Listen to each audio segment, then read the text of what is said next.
Digital युद्ध क्षेत्र, जहां राजनीति और साइबर क्राइम टकराते हैं। इंटरनेट ने हमारे जीने, काम करने और बातचीत करने के तरीके में क्रांति ला दी है। इसने राजनीतिक परिदृश्य को भी बदल दिया है।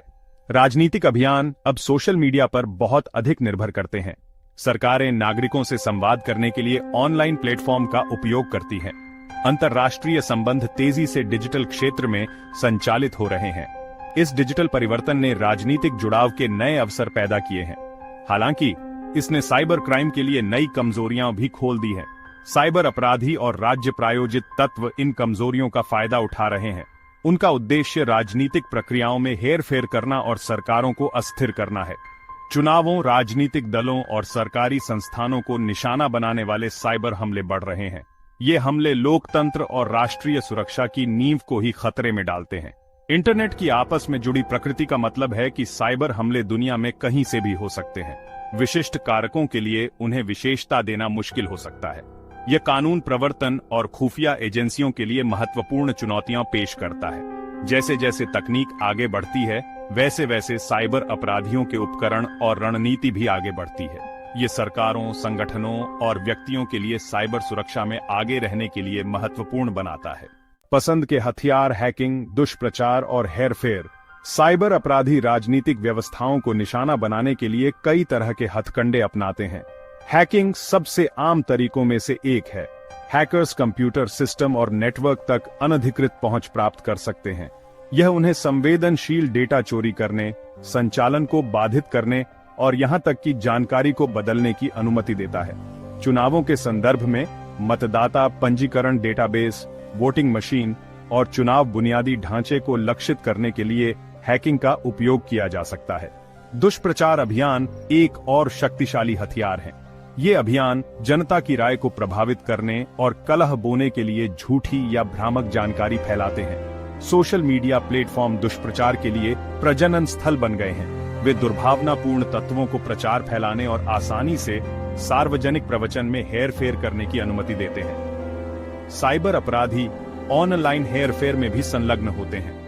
यह कई रूप ले सकता है, जिसमें कुछ संदेशों को बढ़ाने के लिए बॉट्स का उपयोग, प्रचार फैलाने के लिए नकली सोशल मीडिया अकाउंट बनाना और मतदाताओं में हेरफेर करने के लिए लक्षित विज्ञापन का उपयोग शामिल है। इन युक्तियों का राजनीतिक विमर्श पर महत्वपूर्ण प्रभाव पड़ सकता है। वे लोकतांत्रिक संस्थाओं में विश्वास को कम आंक सकते हैं।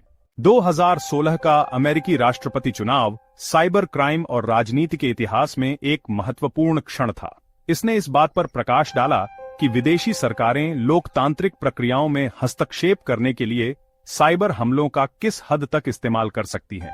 अमेरिकी खुफिया समुदाय ने निष्कर्ष निकाला कि रूसी सरकार ने हिलेरी क्लिंटन पर डोनाल्ड ट्रंप का पक्ष लेने के लिए ठोस प्रयास में चुनाव में हस्तक्षेप किया। रूसी हस्तक्षेप ने कई रूप लिए। रूसी हैकरों ने डेमोक्रेटिक और रिपब्लिकन नेशनल कमेटी दोनों को निशाना बनाया, लेकिन उन्होंने केवल डेमोक्रेट से चुराई गई जानकारी जारी की।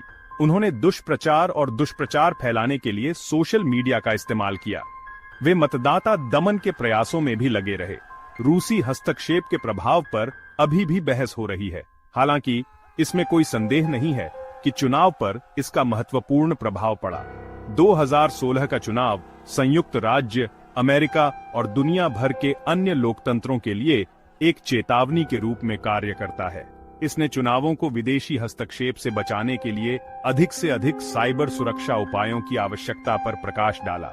इसने दुष्प्रचार का मुकाबला करने के लिए मीडिया साक्षरता और आलोचनात्मक सोच कौशल के महत्व को भी रेखांकित किया। चुनावों से परे सरकारों और वित्तीय प्रणालियों पर साइबर हमले। राजनीतिक व्यवस्थाओं को निशाना बनाने वाले साइबर हमले चुनावों तक ही सीमित नहीं हैं। सरकारें और वित्तीय संस्थान भी अक्सर निशाने पर रहते हैं। राज्य प्रायोजित तत्व और साइबर अपराधी समूह इन हमलों को विभिन्न कारणों से शुरू करते हैं, जिनमें जासूसी, तोड़फोड़ और वित्तीय लाभ शामिल हैं। एक सामान्य प्रकार का हमला वितरित सेवा से वंचित या DDoS हमला है। DDoS हमले एक सर्वर को ट्रैफिक से भर देते हैं, जिससे यह वैध उपयोगकर्ताओं के लिए अनुपलब्ध हो जाता है। साइबर अपराधियों ने सरकारी वेबसाइटों, बैंकों और अन्य महत्वपूर्ण बुनियादी ढांचे के खिलाफ DDoS हमले किए हैं। एक और आम युक्ति रैंसमवेयर है। रैंसमवेयर हमलों में पीड़ित की फाइलों को एन्क्रिप्ट करना और उनकी रिहाई के लिए फिरौती की मांग करना शामिल है। हाल के वर्षों में अस्पतालों, स्कूलों और स्थानीय सरकारों को निशाना बनाने वाले रैनसमवेयर हमलों में वृद्धि हुई है। इन हमलों का आवश्यक सेवाओं पर विनाशकारी प्रभाव पड़ सकता है। 2007 में एस्टोनिया साइबर हमलों की एक श्रृंखला का लक्ष्य था, जिसने इसकी सरकार, बैंकों और मीडिया आउटलेट्स को पंगु बना दिया। हमलों के लिए व्यापक रूप से रूस को जिम्मेदार ठहराया गया था, हालांकि रूसी सरकार ने किसी भी तरह की भागीदारी से इनकार किया था। एस्टोनिया द्वारा सोवियत युग के युद्ध स्मारक को स्थानांतरित करने के बाद हमले शुरू हुए। इसने एस्टोनिया और रूस में जातीय रूसियों के बीच आक्रोश फैला दिया। एस्टोनिया पर साइबर हमले अपने पैमाने और परिष्कार में अभूतपूर्व थे। उन्होंने साइबर युद्ध के लिए छोटे, तकनीकी रूप से उन्नत देशों की भी भेद्यता का प्रदर्शन किया। हमलों ने साइबर हमलों को विशेषता देने और प्रभावी ढंग से उनका जवाब देने में कठिनाई को भी उजागर किया। एस्टोनियाई साइबर हमले नाटो और यूरोपीय संघ के लिए एक वेकअप कॉल के रूप में कार्य करते हैं। उन्होंने नई साइबर सुरक्षा पहलों के निर्माण और साइबर हमलों को रोकने और उनका जवाब देने के लिए नई रणनीतियों के विकास का नेतृत्व किया। 2016 में हैकरों ने federal reserve bank of New York में बांग्लादेश बैंक के खाते से $8 करोड़ की चोरी की। हैकरों ने स्विफ्ट या society for world wide interbank financial telecommunication messaging system में कमजोरियों का फायदा उठाया।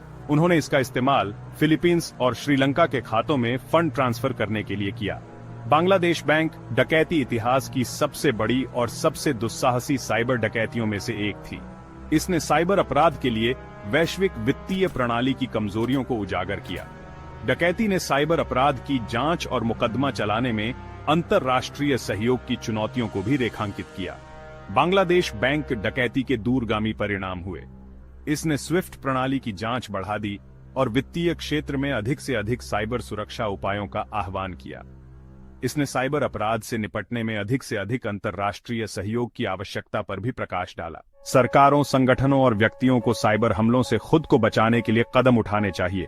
इसमें मजबूत साइबर सुरक्षा उपायों को लागू करना शामिल है, जैसे कि फायरवॉल, घुसपैठ का पता लगाने वाले सिस्टम और बहुकारक प्रमाणीकरण।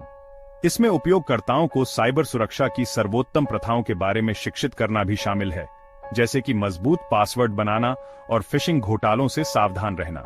साइबर अपराध से निपटने के लिए अंतर्राष्ट्रीय सहयोग जरूरी है। इसमें खतरों के बारे में जानकारी साझा करना, हमलों के प्रति प्रतिक्रियाओं का समन्वय करना और साइबर स्पेस के लिए अंतर्राष्ट्रीय मानदंड और मानक विकसित करना शामिल है। साइबर अपराध की चुनौतियों का समाधान करने के लिए कई अंतर्राष्ट्रीय संगठन काम कर रहे हैं। इनमें संयुक्त राष्ट्र, अंतर्राष्ट्रीय दूरसंचार संघ और यूरोप की परिषद शामिल हैं। सरकारें और निजी कंपनियां साइबर सुरक्षा में भारी निवेश कर रही हैं। वे साइबर अपराध के बढ़ते खतरे का मुकाबला करने के लिए नई तकनीकों और रणनीतियों का विकास कर रहे हैं। हालांकि साइबर अपराध के खिलाफ लड़ाई जारी है। जैसे जैसे तकनीक आगे बढ़ती है, वैसे वैसे साइबर अपराधियों के उपकरण और रणनीति भी आगे बढ़ती है। साइबर अपराध का भविष्य उभरती प्रौद्योगिकियों जैसे आर्टिफिशियल इंटेलिजेंस और डीपफेक द्वारा आकार लेने की संभावना है। एआई का उपयोग हमलों को स्वचालित करने के लिए किया जा सकता है, जिससे उनका बचाव करना अधिक परिष्कृत और कठिन हो जाता है। डीपफेक यथार्थवादी दिखने वाले वीडियो या ऑडियो रिकॉर्डिंग हैं, जिन्हें कुछ ऐसा दिखाने के लिए हेरफेर किया गया है जो वास्तव में नहीं हुआ। डीपफेक का इस्तेमाल दुष्प्रचार फैलाने, जनता की राय में हेरफेर करने और यहां तक कि हिंसा भड़काने के लिए किया जा सकता है। जैसे जैसे साइबर अपराध और अधिक परिष्कृत होता जाता है, व्यक्तियों के लिए सतर्क रहना पहले से कहीं अधिक महत्वपूर्ण होगा।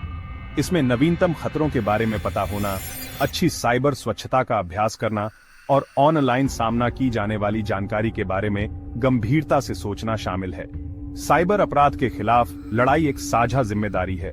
सभी के लिए एक सुरक्षित और अधिक सुरक्षित डिजिटल दुनिया बनाने के लिए सरकारों, संगठनों और व्यक्तियों को मिलकर काम करना चाहिए। डिजिटल युग में हम सभी इंटरनेट के नागरिक हैं। ऑनलाइन स्थानों की अखंडता की रक्षा करना और यह सुनिश्चित करना हमारी जिम्मेदारी है कि उनका उपयोग लोकतंत्र को कमजोर करने के लिए न किया जाए। हम जिम्मेदार ऑनलाइन व्यवहार में शामिल होकर और साइबर अपराध से निपटने के प्रयासों का समर्थन करके ऐसा कर सकते हैं। डिजिटल साक्षरता आवश्यक है। इसमें ऑनलाइन जानकारी का आलोचनात्मक मूल्यांकन और साइबर खतरों से सुरक्षा शामिल है। हम सभी ऑनलाइन पाठ्यक्रम लेकर और कार्यशालाओं में भाग लेकर अपनी डिजिटल साक्षरता में सुधार कर सकते हैं। जिम्मेदार ऑनलाइन व्यवहार में शामिल होकर लोकतंत्र की रक्षा करें। इसमें जानकारी साझा करने से पहले पुष्टि करना और ऑनलाइन उत्पीड़न की रिपोर्ट करना शामिल है। जिम्मेदार डिजिटल नागरिक बनकर हम एक अधिक नागरिक और उत्पादक ऑनलाइन वातावरण बना सकते हैं। अगर आप साइबर सिक्योरिटी, एथिकल हैकिंग और इस बढ़ती हुई डिजिटल दुनिया में सुरक्षित रहने के तरीके के बारे में ज्यादा जानना चाहते हैं, तो सब्सक्राइब बटन दबाना न भूलें और नोटिफिकेशन ऑन कर लें, क्योंकि इस चैनल पर हम आपको वह ज्ञान और उपकरण देने के लिए प्रतिबद्ध हैं जिनकी आपको डिजिटल दुनिया में सुरक्षित और सिक्योर तरीके से आगे बढ़ने के लिए जरूरत है। सावधान रहें, सुरक्षित रहें।